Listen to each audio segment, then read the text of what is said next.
अस्सलाम वालेकुम। ईयरबड्स छोटे स्पीकर्स का एक पेयर होता है जिसे हम अपने कानों में पहनते हैं और इसकी मदद से हम फ़ोन कॉल्स और म्यूज़िक बड़ी आसानी से सुन सकते हैं। लेकिन ठहरिए, क्या आप ये जानते हैं कि ईयरबड्स पर लाउड म्यूज़िक सुनने से हम अपने सुनने की समात से महरूम हो सकते हैं। लेकिन कैसे? चलिए देखते हैं कि ईयरबड्स हमारे ईयर्स को कैसे डैमेज करते हैं। देखिए, हमारा कान बुनियादी तौर पर 3 हिस्सों से मिलकर बना होता है। बैरूनी हिस्सा ईयर ड्रम कहलाता है और इसके साथ बोन्स जुड़ी होती हैं जो दरमियानी हिस्सा कहलाता है और सबसे अंदरूनी हिस्सा स्पाइरल शेप का होता है। जब आवाज़ की लहरें ईयर ड्रम्स को वाइब्रेट करती हैं तो ये वाइब्रेशन दरमियानी हिस्से की बोन्स के ज़रिए कान के अंदरूनी हिस्से या कोकलिया तक ट्रांसफ़र हो जाती है।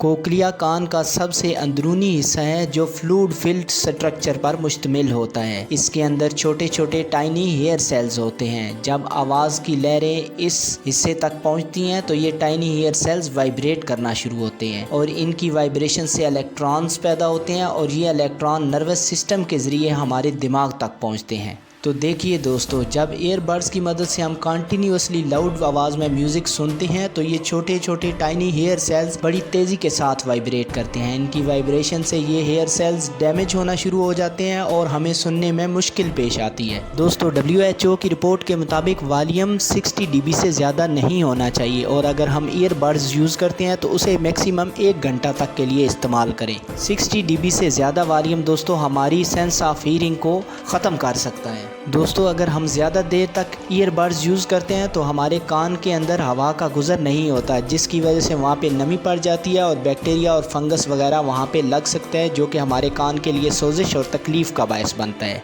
अगर हम इस सब से बचना चाहते हैं तो हमें 60-60 का रूल इस्तेमाल करना चाहिए, यानी सिर्फ 60 dB वॉल्यूम रखना चाहिए और मैक्सिमम 1 घंटे के लिए ईयरबड्स का यूज़ करें। दोस्तों, अगर मेरी ये काविश अच्छी लगी हो तो चैनल को सब्सक्राइब, वीडियो को लाइक और अपने दोस्तों और अजीज़ों के साथ शेयर कीजिएगा। अल्लाह हाफिज़।